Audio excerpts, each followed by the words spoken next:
Hello people and welcome.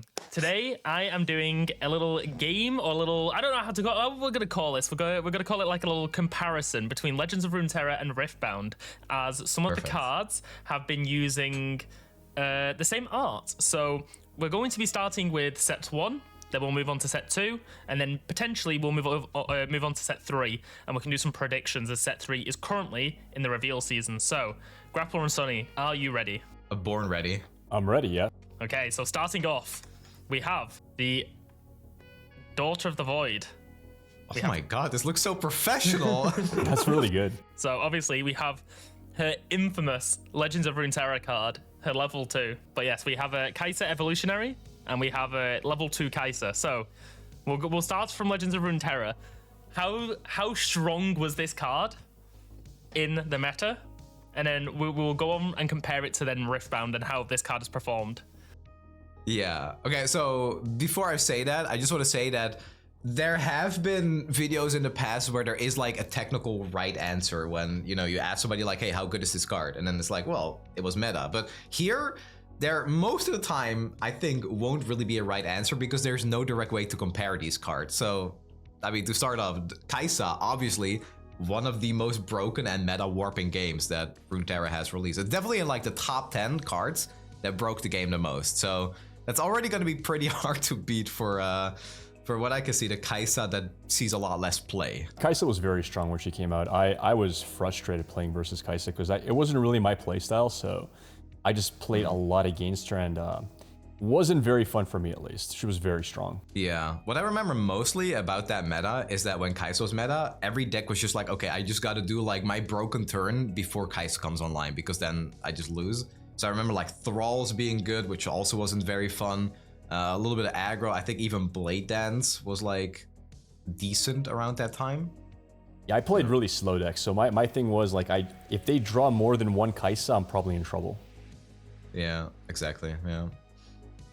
Yeah, so obviously we had the keyword soup that was level 2 Kai'Sa, sharing the keywords across the card. So you kill the first one, second one comes out, and hey, it's got all the keywords. You gotta go for round 2. But now we'll move on to the set 1 Kai'Sa Evolutionary. I've never seen anyone play this card, so I'm already like, Okay, when I conquer, you may play a spell from your trash with energy cost less than your points without paying its energy cost, then recycle it. What the hell?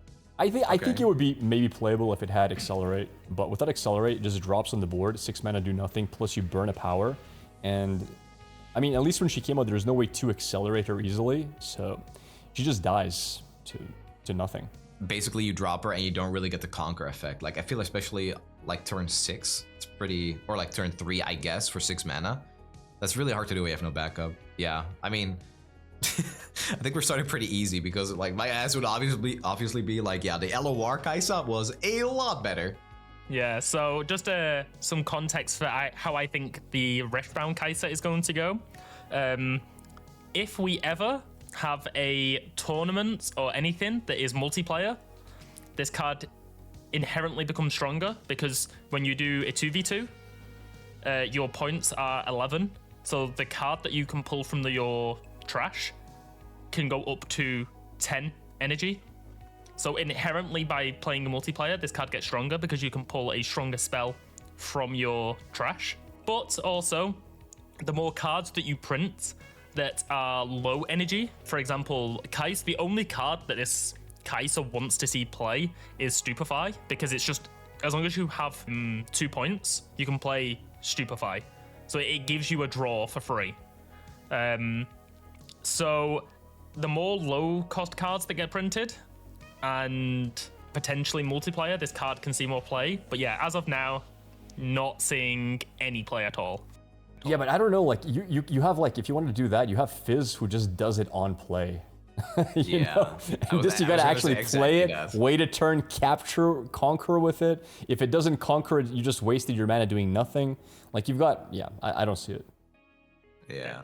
Maybe for, like, big plays of, like, time warps. Yeah, time warp would be insane, but then you'd have to be, like, at 10 points. No, you can't do that. It's 11, right? Yeah. Yeah, but my conclusion would be the Kai'Sa on the left is just win, and the Kai'Sa on the right is win more. But it's like, even then, it's awkward. You brought the wrong Kai'Sa to the tournament. It's like, oh crap, I messed up. Yeah. I meant the other Kaisa. My friend brought me the wrong one. Yeah, exactly. That's what it is. Okay, well, we will move on to the second one. So the first one, kind of easy. We'll move on to the second one, which potentially could be a little bit more difficult. So we move on. Oh, okay. We have Yasuo level 2 and Yasuo Wind Rider. Interesting. Yeah, these are both like not that good. So Yasuo on the left was very like deck defining, where you had to play a lot of stuns and recalls. I feel like in Riftbound it's a little bit easier to like deck build because you have your legend. So anything that allows you to move, any color that allows you to move, would make Yasuo on the right like fine-ish already. Not that they're good cards. I've not played against them, so I don't know. This one is difficult. I think the left Yasuo is better. I think Runeterra is... Well, okay, it depends when. Like, when Yasuo first came out, like, Mogwai was suffering with Yasuo, but there was a meta with Yasuo when we got the landmark, that when you dropped the landmark, you remember? That's true. That landmark was insane with him. So it did quite a lot for the deck. You played it. It was essentially a burst speed stun. It drew Yasuo, if I'm correct. And at the start of every turn, you would then stun the strongest unit. So it did a lot. But Yasuo didn't see any play before that. It was like, hey, we want to make Yasuo playable. We're just going to make a card that's like everything that Yasuo wants. But after that, it was great. At least I thought it was a pretty good deck. Yeah. No, I agree. I think it was also like extremely strong against certain decks in the meta. I remember, I don't know who it was, but I think somebody even won a seasonal with Yasuo Katarina at some point. Not surprised. Yeah, that was the combo, you're right. Katarina, Yasuo. Yeah, because Katarina would rally, so the Windswept Hillock would stun again, and then Yasuo would like remove something and he would attack. But yeah, again, it was so gimmicky, and I still feel like that was carried by Katarina and the Windswept Hillock, because you don't really care if Yasuo strikes. I mean, it's good, but like if something's already stunned, then the Tempo Swing is also going to be good for you. I actually think that the one on the right, if people experimented more in Riftbound and it's new, I think the one on the right would technically like be better as an like kind of alternate win con, an alternate way to get points. I would probably give it to the right one. I think Yasuo's overrated, even his own deck. Okay, fair enough. Yeah. I give it to the left one if you consider Windswept Hillock. Beforehand, I would give it to the right. Yeah, I definitely agree with that. Yeah, I think even after that, I just think Katarina, and there was this 2-drop as well for Yasuo. It's like get +2 attack every time you stun or recall or something. Yeah. The Blade Twirler. Yeah. I think those were like the carries and not Yasuo. But could you play that deck without Yasuo? Not really. Like you needed to have Yasuo, so it's kind of his deck still, right? Yeah. He's a 4-mana 4/4, 5/5 when he's leveled up. Yeah. Yeah, I'm not sure. Not sure. I mean, my answer is right. But yeah, again, I would love to hear like a discussion in the comments about that or something. I definitely think the Yasuo, the Wind Rider Yasuo from Riftbound, he has more potential in the future. Every single time there is a move card that gets printed, the value of this card inherently goes up. I mean, we have Kha'Zix now. Yeah, true. We have Kha'Zix. You could play this in Kha'Zix. There you go. Just straight away, there's just a legend that you can move without spending a resource to do something else. So, as long as you can... That's a really good point, actually. Kha'Zix, you get the XP from winning a combat. So you just win a combat with this, and you're already halfway from being able to move, rather than Yasuo's legend, where you have to pay 2 energy to bring him back. Yeah. So, I mean, look, you have Yasuo now. You drop Yasuo, you play Ride the Wind. He captures, he ganks, and then you Kha'Zix him back, right? That's already 3 moves, and you get 3 points. You could play him, Ride the Wind. Yeah. Yeah. Gank, that would work. and then Kha'Zix back. Yeah. And you've got, it's a 2-card combo for 8 mana, but still, sorry, 7 mana, right? No, 8. Ride the Wind is 2? No, Ride the Wind is 2. Yeah, it's 2. So 7 mana play, it's not that bad. 7 and 2. But yeah, overall, I think Yasuo on the left had his moment, but Yasuo Wind Rider is definitely... There'll be someone who just cheeses a win because they have one of these in the deck. I mean, we're seeing Draven at the moment with the regionals. The Draven Audacious being ran because he can get a point and can cheese. Yeah. So Yasuo here could probably do the same. Yeah. Okay, cool. Moving on, we have... Bilgewater. The Slaughter Dogs. Oh my god. Baited hook. Wow. Wait, are we talking pre-LeBlanc or post-LeBlanc? We will do pre-LeBlanc right now. Okay. I'll let you take this one, Grappler. I'm very curious. I mean, Slaughter Dogs, you know, like I've already like made room in my brain for Riftbound. I've forgotten so much from Runeterra. Slaughter Dogs wasn't really that played. I saw some people play it, but it's too slow usually to really see much play. Whereas Baited Hook, it fits in some decks. It fits in Fiora at the moment. I think it's gonna the price skyrocketed like recently for the LeBlanc deck. People are thinking is gonna be very strong in LeBlanc. I give it straight to the right one. Like way more versatility and more play as well, I would say. I mean, it's not seeing that much play, but it's seeing play, right? Oh, it's definitely seeing play. Yeah. It's seeing play in set 1 with Darius, because it was like you could. Yeah, but nobody plays Darius. I've never played a Darius other than yours, ever. I've never seen him play. In set one, the people that played Darius played Baited Hook. You wouldn't play Origins Darius. You would play Baited Hook Darius. Because you would pull out Draven, the first red Draven we had, which was its ability was for every point that you have, I gain 1 might. So the idea was that you would rush and get points, and then you would Baited Hook that Draven out, and he would be like an 11 might unit at like 7 points. Yep. But yeah, this one was pretty easy to choose. This one's just a comparison of how different the cards are. Like, Slaughter Dogs never really saw any play. It was like, hey, here's deep support, but you probably mainly saw it in Path of Champions. It's the kind of card that was like, you can put Slaughter Dogs into your deep deck, and I know a lot of people would. Like, I've played against this card a bunch, but I always felt like this just makes your deck worse. This makes your deep deck worse. So yeah, right away, like Baited Hook is just a really good tool for a lot of decks, so I would also give it to Baited Hook. Like, there's a few scenarios where it's nice versus like Ruination, if you can time it properly, if you're playing versus decks like that, because Ruination doesn't clear it. So, because like Deep was a bit weak versus stuff like Ruination. Or like big board wipes. So you would have this on the board, they do it, and then boom, it pops off, right? Because of the tosses. Yeah, it's around start effect. It's around start effect, yeah, so it would like counter big board wipes. Yeah. It's not like unplayable, but I just think like most of the time it does not make your deck better. Whereas Baited Hook, I think you can have such insane blowout turns immediately that just win you the game on turn 2 or 3. So that's where I would give it. Yeah. Okay, moving on to our last one. We have it. War Mother's Call and Dazzling Aurora. Now, oh my god. I know that Grappler was a big War Mother's fan, I believe. So yeah, you two are gonna have to battle this one out because both of these cards are insane. Yeah, I feel like Grappler's gonna have to start with this one. I think you're bigger on these cards than I am. I mean, it's so hard. I mean, Dazzling Aurora is way more meta than War Mother's Call ever was. You see a lot of Dazzling Aurora decks, but War Mother's Call is just... explain why Dazzling Aurora is more meta? Well, because, like, Riftbound, you get it down really early, number one. Like, mana is way faster. You can get this on turn what? Turn 1, you can theoretically, if you have the right landmark, ramp. Can you get this on turn 2? You can get this on turn 3, this is the fastest you can get. Well, you can get this on turn 2 if the opponent is also running ramp mana, like landmark, right?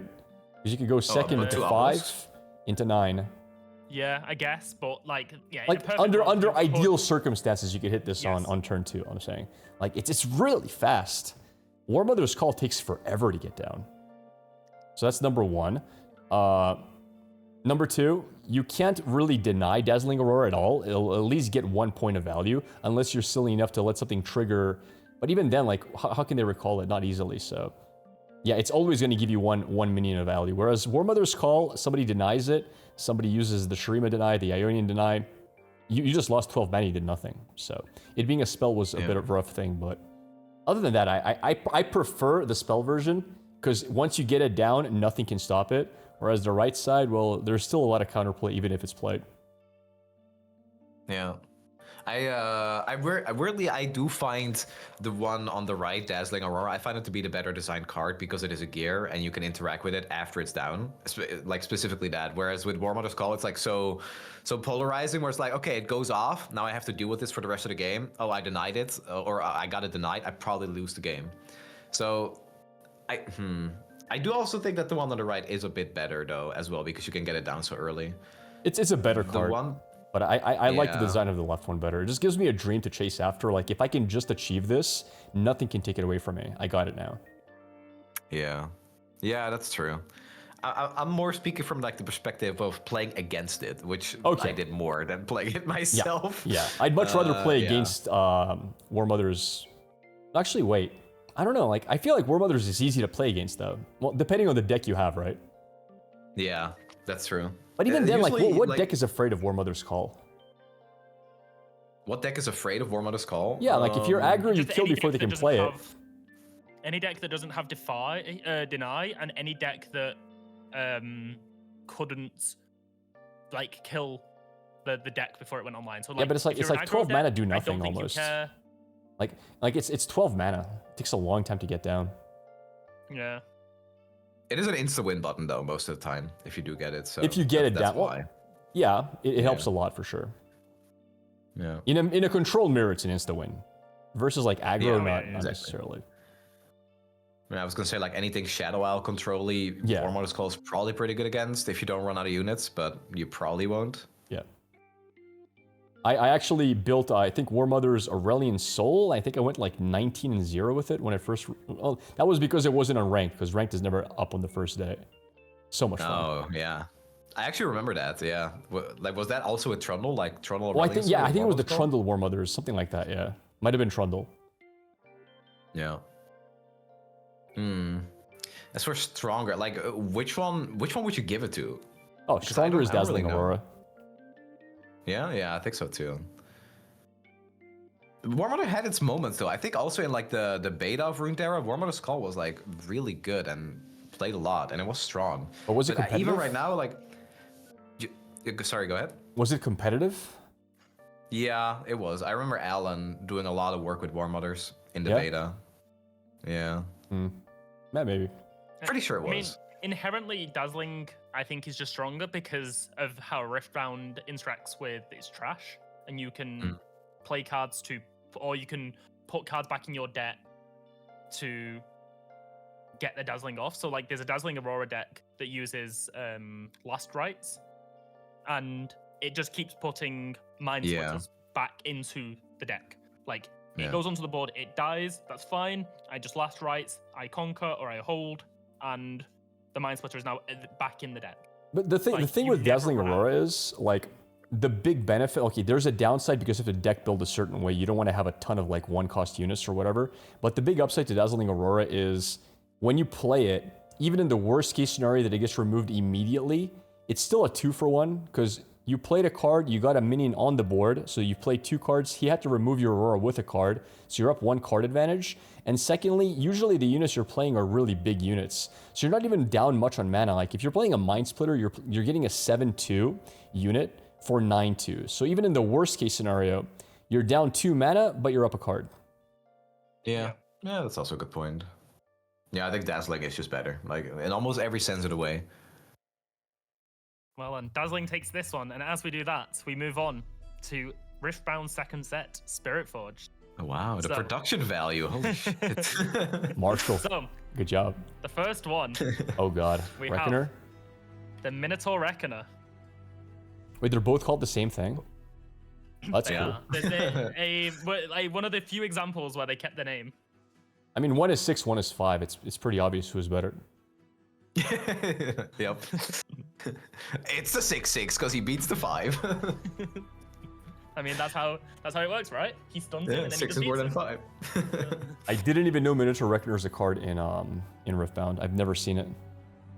Oh, I had it in my side deck. Oh my god, I took it to in my side deck today. It literally was the entire reason I beat Aurelia. I destroyed Aurelia. Interesting. It beats Aurelia and it beats Draven. How many did you have in your side deck? 2. Wow. Okay. Yeah. I guess nobody ever sides it into me versus my deck, so I've never actually seen it played. Yeah. It's specifically, it stops Draven with and Aurelia both with Ride the Winds, and it can't stop fight or flights and Reaver's Row. Like, it just like shuts down some of the like key parts of their deck. Very interesting. Yeah.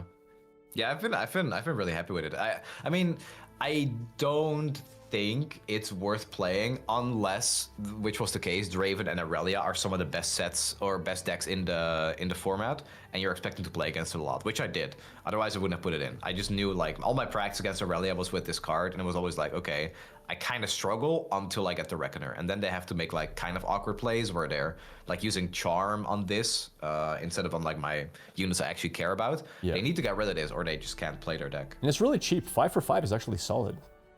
Yeah, you can play this on your second turn if you're going second. Yeah. Like, it doesn't deramp you, no power cost is fact amazing. That, the fact that it's a base effect as well, like, it doesn't have to be at a battlefield.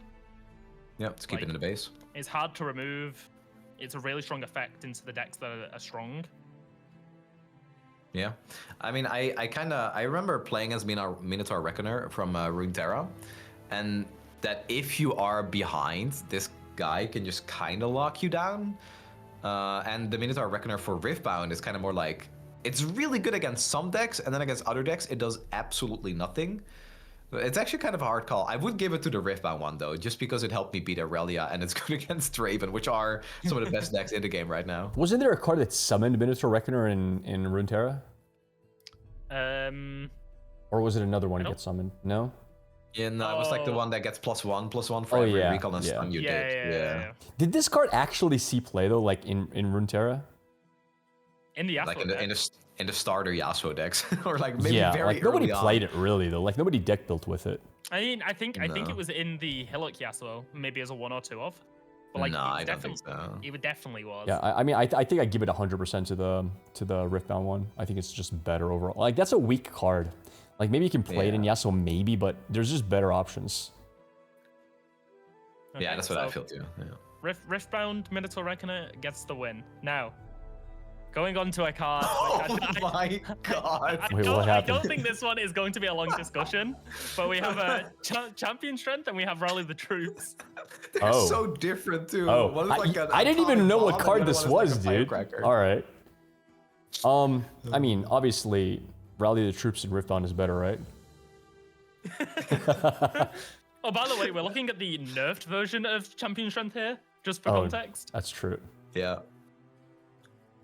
I mean, But, yeah, it used to be like give everything scout if you have the attack token, and if you don't, rally. That's something like that, right? It also used to give like 5/5. I'm fairly sure as well. I think it was like 5/5. It gives scout if you had the attack token. It was just, there was so much going on with this card. it was so ridiculously broken. Yeah. I don't play against the card on the right. I don't even need to read it to know I'm giving it to champion strength. Yeah. Okay, a very easy one. But up next, we mentioned him before. Oh, Fizz. It's the Fizz Trickster. This one is interesting. What do you think, Runeterra? This should be a very close one, I feel. Yeah. Oh, it's so matchup reliant. Like Fizz in Riftbound is like it fits in so many decks, and there's no downside to playing him because he furthers your game plan. Although Fizz in Legends of Runeterra, he is extremely good in so many decks, but he can also really hard counter some others. Like imagine playing Misfortune, like her ability into this. Anything that like multi-targets without selecting, Fizz just destroys. So it's really hard to say. I think Fizz in Runeterra is the better card. In Runeterra? Yeah, I think so. You think it's better in Riftbound? It's so close that I have a really hard time. I think I would go slightly towards the Runeterra version, though. I agree, because it was meta for so really long. Good and like, yeah, it's like it's pretty much from like since he was released, right? We had like what was it, Twisted Fate? TF Fizz was like the most horrible deck to face. Was like, it's one of the best decks of all time as well. Yeah. And then also like later on, you would have like these elusive decks that would just play him as like a 2/1, like put a Yuumi on there sometimes too. Yeah, I think the one on the right is very, very, very good, and it's going to see a lot of play in the future. But I would give it to the one on the left because it is so like archetype enabling. So like for those who don't know, Fizz on the left is basically if any spell ever targets him, as long as you play a spell right after, it denies the spell. And the problem with that is a lot of spells in Runeterra, they would target random units. So you would wait to see if it hits him, and if it hits him, you just deny the entire spell, not just targeting part of him. If you have a spell that hits like kill 5 units targeted, it doesn't kill any units because the spell itself dies. Yeah, it's a deny as long as Fizz gets hit by one of the aspects targeting him. Yeah. And he gets elusive. And he gets elusive, so he can't be blocked. And he gets elusive, yeah. So if you buff him up, he's gonna just kill you. I actually really like that about Riftbound, that it's not like, oh, if one unit gets out of control, they win the game immediately because they hit me for 20. Even if you have like a 100-100 on Riftbound, you still need to get to 8 points. Which, yeah, I know, I like that a lot. Yeah. Feels less like oppressive. Yeah, I'm giving it to the elusive Fizz, even if he's weak to AoE. I think the one on the left has just mattered so much to the history of Runeterra when it came to meta decks. Okay, moving on. We have Jax and his weapon masters, and Jax unmatched. Wow.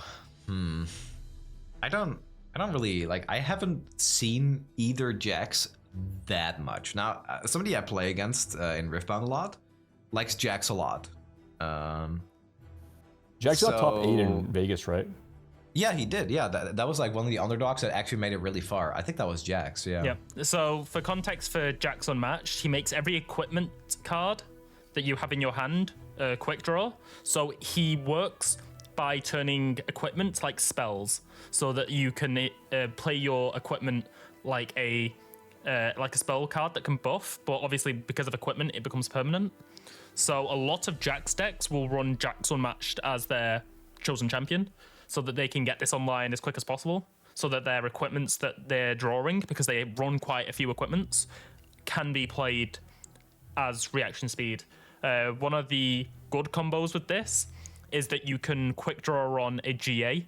So if your opponent tries to kill a unit, you can, for 2, attach the Guardian Angel.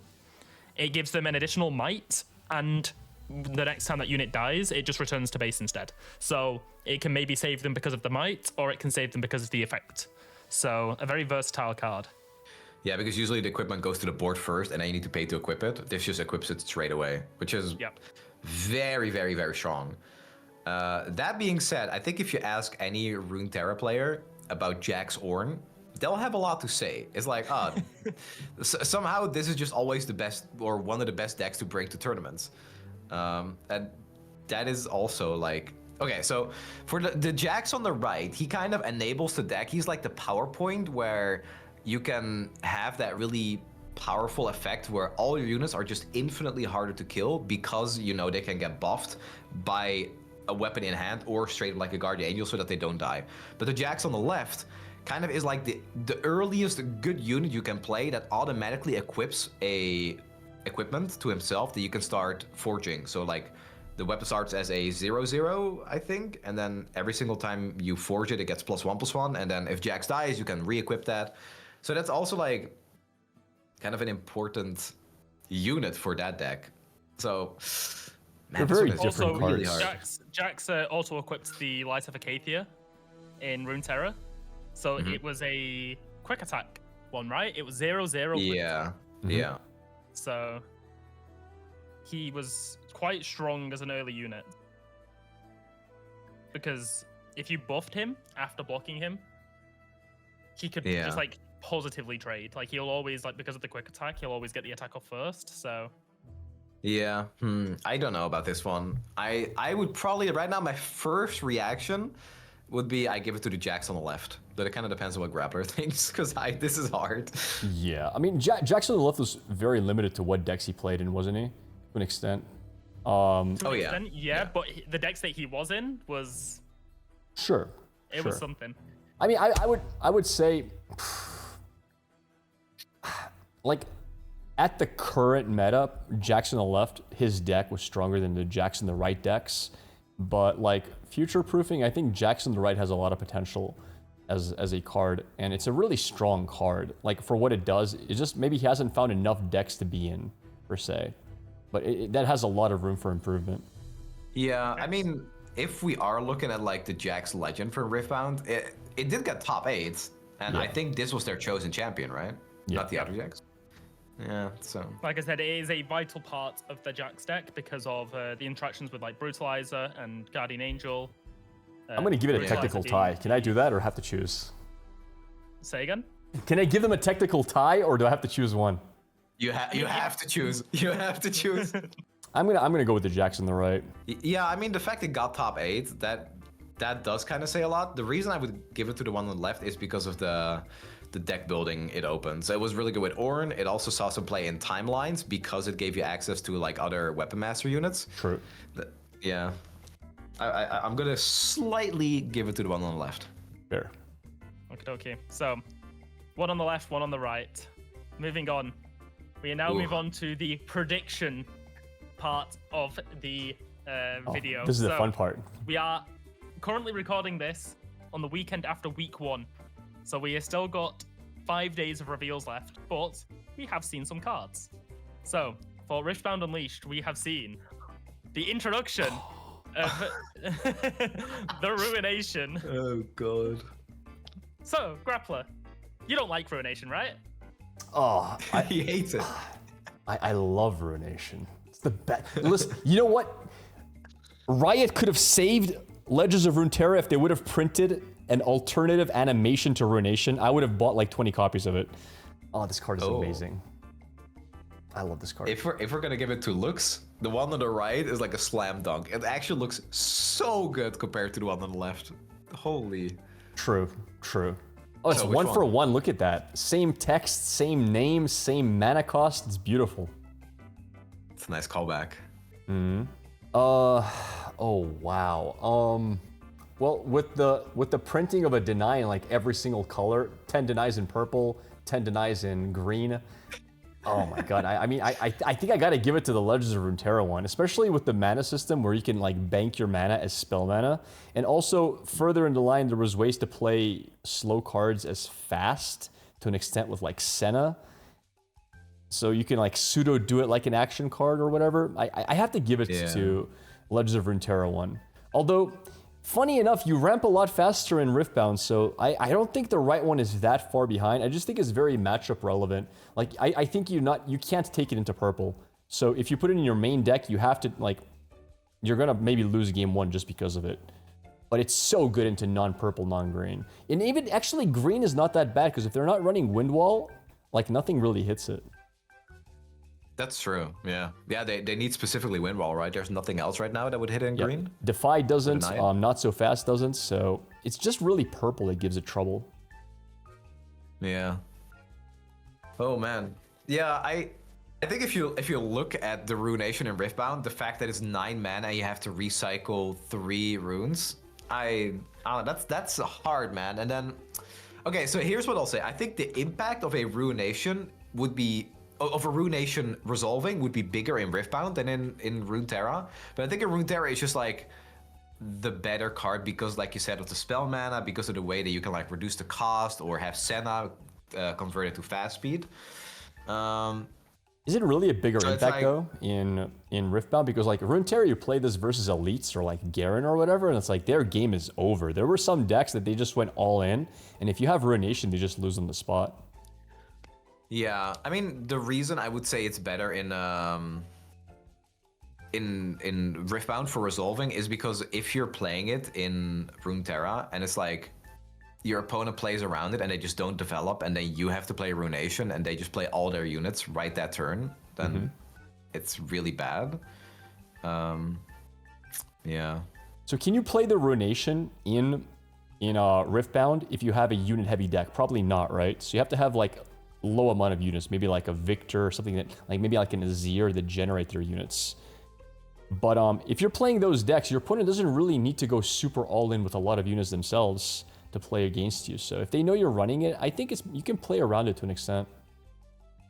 I mean, like I play Rumble, and with Rumble you have to play units. Like if I'm not playing units, I can't do anything. Yeah, I think like, Rumble Rek'Sai decks like that will have trouble. I think you're right.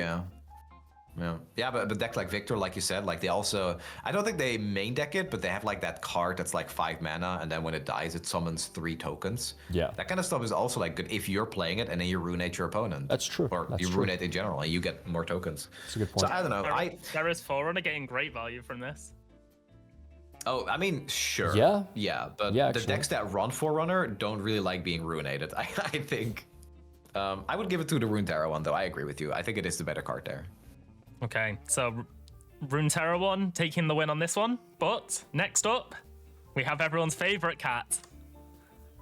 Oh my god. Oh We have god. Yuumi. We have Yuumi Magical Cat. It's not even Out of all the close. cards. Oh my god. Okay, go ahead, Sonny. You let me know what you think. They're both parasites. I haven't really looked at the right one too much. So this is when I attack or defend, give one of your other units here +3 and tank this turn. I mean, I'm gonna give it to the one on the left right away. It's so close. Like the one on the left has been so problematic for Runeterra. I think it's borderline like one of the most hated champions in Runeterra because it was so goddamn annoying to deal with. So it's there's so that. hard to beat, yeah. Also, like, it worked really well. What was the keyword? Like, Pantheon has it. When you would target, it would get +1/+1. Oh, yeah, Faded. Faded. Oh, yeah. It worked so well with Faded. It's such a stat boost It would be as a well. +3/+3. Yeah. Well, Yeah, this one is not close for me. That was a quick one. Yeah. Yeah. But my prediction: anyway. the one on the right is gonna see play. Not that much. The one on the right won't see play, but wait until we get Yuumi as a legend, and she will be the most diabolical thing that we have ever experienced. Yeah. I could imagine that. Yeah. Okay, Ooh, next Pyke. up, we have everyone's favorite lurker. We have Oh, Pyke. that's fun. Okay. and Oh, we that's have a Pyke Dockside Butcher. Interesting. So we're taking Pyke from Runeterra as a whole, right? Not just a level 2, because a level 2 is kind of disgusting. But Pyke as a champion itself, like where he needs to level first, is a different story. Yeah. Okay. What do you think, Rappler? Curious what you think. I mean, I'm going to give this to the one on the left. I think Pyke is, like... The entire Pyke archetype, Pyke Lurk, was quite decent for, like, most of Runeterra. Like, it was an easy deck to climb with. It was hard to make mistakes on it. And it was a solid deck. And Pyke was definitely, like, a fundamental part of that deck. Like, you would just pray, please don't let him have a Pyke there. And if he has it, you're just screwed a lot of the time. I know I suffered versus Pyke very often. And he was hard to play around once he was leveled up, especially. Whereas the Pyke on the right, I mean, it's a good card, don't get me wrong. It does what it wants to do, but I think you can get away with playing Pyke decks even without it if you really wanted to. I don't think it's going to be like a fundamental card that like makes or breaks a deck. Okay. What do you think? That is interesting.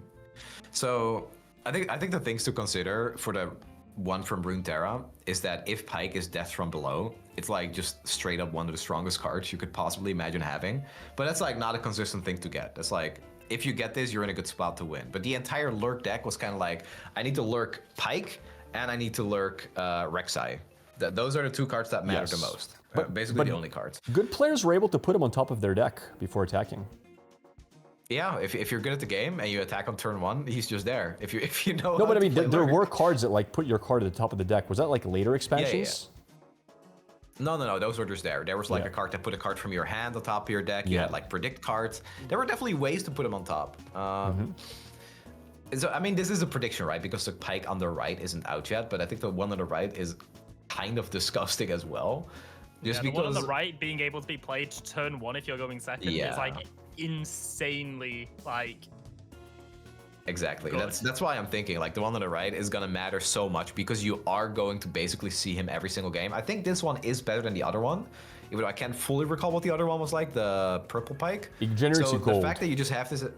Sorry. The purple one generates you gold when you win combat with him.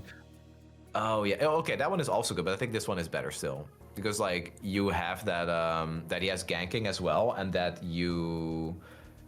So he gets readied, so he is a 3 mana, 4 power, +2, and he has a legend that generates gold and recalls, so you can keep playing this over and over, and then you can also use the gold to basically accelerate him and make him 4 power. This seems like just completely crazy to me. You're right, he's very good. He's very good. But I think the Pyke on the left was like brokenly good for his deck. Like he was like deck defining. You couldn't play that deck without Pyke on the left. I think you can play the Pyke on the right without him. Yeah. Yeah, it's like a question of consistency because the Pyke on the right is turbo consistent because you always have him every single game, and on the left you have him like in the games you do have him you'll probably win, but in the games you don't have him you're gonna struggle a lot more than you would otherwise. So it's like, card games are about consistency. I think just because Lurk wasn't the most competitive deck, I predict that the one on the right is going to be better in the Riftbound meta than the one on the left was. And I'm looking like tournament results, just what Lurk has done as an archetype. Even though it was a fan favorite and it could be strong, I think the one on the right has the potential to always be strong. But I'm gonna give it to the Riftbound one. 3 mana, accelerate, and 4 power. It's always very strong. Like, it's good late game, it's good early game. It does a lot for you. You need to capture another spot. It's cheap. You can double accelerate with it and something else. For sure, it's a very strong card. Yeah. Yeah, I think it is close though. It comes down to like the inconsistency versus consistency to me, and I'm just gonna give it to the consistent card. Okay. Okay, so we will end it up with probably one of the strongest cards with their package in recent sets, and a card in both games or only one? We're on predictions for this one, so we don't know how this one's going to play, but we have the one, the only. I knew the it. Elder Dragon. There he is. I cannot be stopped. Oh my god. Oh wow. I love Elder Dragon, man, but god, in Runeterra he was an abomination. So just to like give a little bit of context first, Elder Dragon in Runeterra was a card that you didn't really play for the unit that's attached to it. He had a deck builder. He was his own deck. He was his own color, his own region, where you could play 6+ cost units from any region. So after people were done experimenting and getting him to what's on the screen right now, the 12 mana 30/30, what it was basically like, okay, I play 1 Elder Dragon, 1 copy out of 3, and then I just play all the best 6 mana units from other regions and a serviceable early game. And that was very unfun to play against because every deck looked the same. It was always like the same units coming out, the same just barely good enough units. And they got like a buff. They got like tough or fearsome or like deathless where they would resummon. So unfun to play against on the left, but extremely powerful. The one on the right says any amount of your damage is enough to kill enemy units. When you play me, choose up to 1 enemy unit at each location, deal 1 to them. Wait, is base a location? Yes. Okay. So if you have your units spread out. If they have 3 units, 1 on each battlefield and 1 on the back, you can deal 1 to each of them, and because of the first line of text, it will kill it. Wow. Yeah, okay, so that's good in the card we saw from set 1, right? The Dazzling Aurora. Yes, which is why when this card was revealed, the price for Dazzling Aurora increased significantly, which was already increased because of Baron Nashor. Yeah. So this card is going to be interesting to see what it does on the meta, but it's comparison time. Do you think Elder Dragon for Riftbound will be as powerful as Elder Dragon on the left? No. Probably. I'm gonna give it to the one on the left initially, because I was calling. Wait, who did I say this for? One of the best. Like Kaisa was one of the most meta-defining decks of all time. Fizz was, but I think Elder Dragon was probably like number 1, maybe number 2, of like decks that just fundamentally changed Legends of Runeterra because of how extremely broken it was. I think that's hard to beat, personally. What do you think, Grappler? I mean, as a card, no doubt the one on the right is a stronger card out of your deck, but... That's true. Because the Elder Dragon card itself sucked. it let you put all the other cards in your deck. That's why only 1 copy was ever ran. Nobody ran more than 1 copy, because it sucked. But it enabled a deck archetype that was insane. And you couldn't play that deck archetype without said card. Whereas the one on the right, the card itself is insane in certain deck archetypes, but it's to be seen whether that archetype itself is insane. Because like, he's one of the best cards for Aurora easily to play, but will Aurora be strong is a different question. It's not, like, they're not necessarily both true or both false. So I'd say as a card, Elder Dragon's better than Elder Dragon. Like, the Riftbound one is better card. Which is the better deck is a bit different to me. I think I would want to like look at it from a card on card perspective. Okay, that's fair. Yeah. So unit versus unit. Unit versus unit. I mean, the right one. We both agree wins. I think it's actually a more interesting question. Which deck will be better? Unit on unit. The unit on the left won the game. Like you. Yeah, I was gonna say. Literally, it won you the game. Like yeah, but you'd have to level it up. Like good luck leveling it. Yeah, but like you just said on a card by card basis. Yeah. The card on the left literally says win the game. But that card has 2 phases. You're destroying the second phase. Yeah, so what was it? So to level Elder Dragon, you had to attack with 75 total attack? Yeah, which takes forever. Yeah. Like very few games got to in that like point. Dragon decks, like Shyvana Elder Dragon. I think as a deck, I think the Elder Dragon deck from Runeterra was one of the strongest. Like I don't think Aurora is going to be that strong. It'll be strong, I think, but not that strong. So on a deck basis, I would give it to Runeterra. On a card basis, easily Riftbound. We also, it's also different. We're in a different environment where we can't patch our cards. So if Riot deems that Aurora is too strong, they will just ban the card, and then I don't think this card is ever going to see play. I mean, there you don't think so? If Aurora gets banned, you will not see this card, I don't think. I mean, set 4, like when you can play this with like blue and you can just kill stuff for free. I don't know. Yeah, I mean, if we're saying like the deck itself, I feel like Elder Dragon would also be like, that's just a deck that's just dazzling Aurora being really strong, because it's not like I'm building around the Elder Dragon. I have a really hard time picking this one. I think I would give it to the one in Runeterra, even as a unit. Oh, you can't give it as a unit. The unit did nothing in Runeterra. And it was like you drew it. It's like, damn it, I don't want this in my hand. Get this out of here. No. There were 2 decks. It was Shyvana Elder Dragon and it was Volibear Elder Dragon. And in those decks, you would actually be happy playing him because he would be discounted. He starts at 12, and then for every single Dragon Boon, he would be discounted by 1 mana. So if you played 6, he would be a 6 mana Elder Dragon, right? Okay. So like he was a 12, I think, base, and then he had like tough, fearsome, deathless. It's not nothing. It is still a unit, and in those decks, you would see him. Listen, you drop your Elder Dragon, I'll drop mine and just kill you for free, because any damage kills yours. It's over. You can't. He cannot be stopped. You can't. I'm not letting you level up. He doesn't die. Okay, I'm just gonna drag a card in because I need to show you. So this is where I think this card is going to shine. I've not seen any people talk about it, so Grappler's gonna be my my guy that reacts to this. I think this card is going to see a lot more play in a. Oh, that's a pretty neat combo.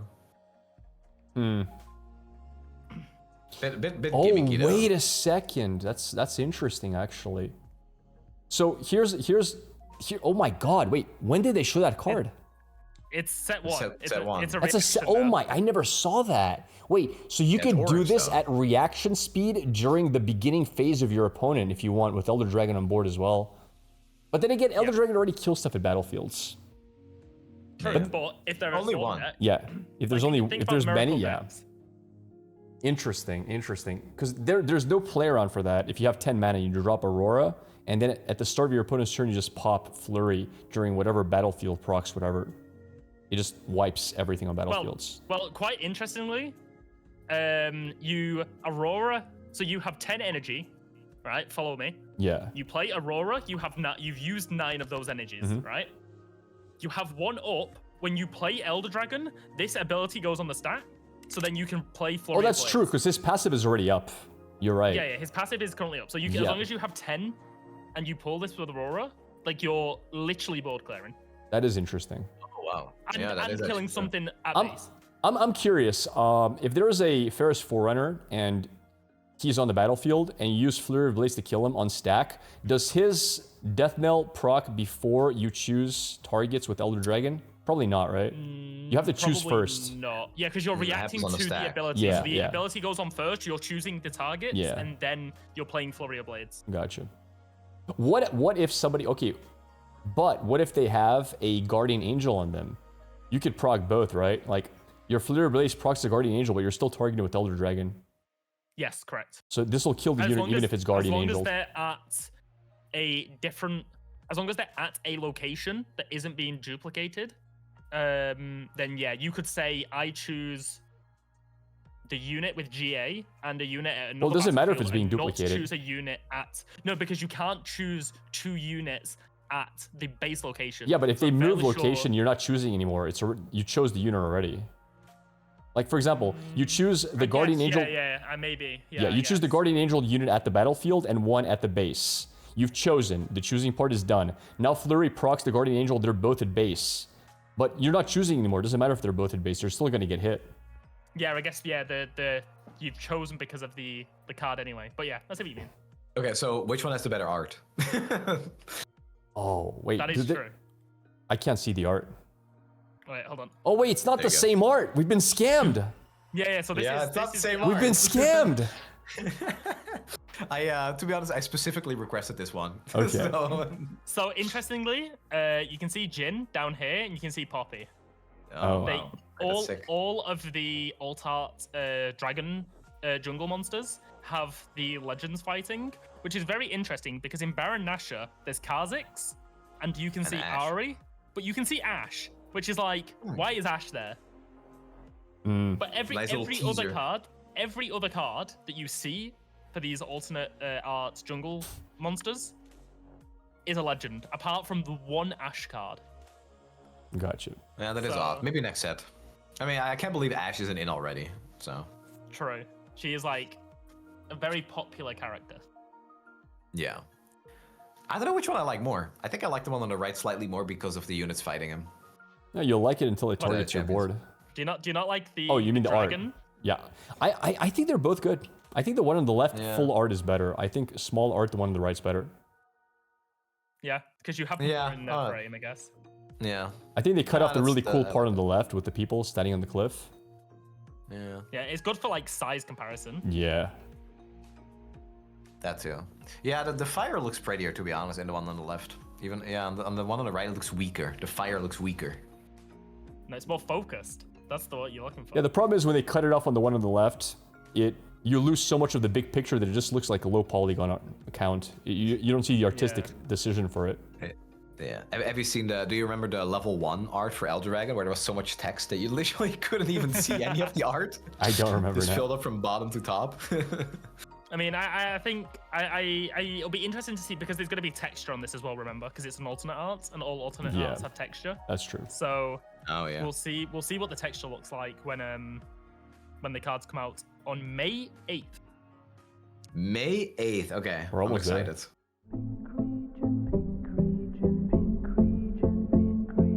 Thinking outside the box, alien Victor, time bomb printer, 1, 2, meta shift.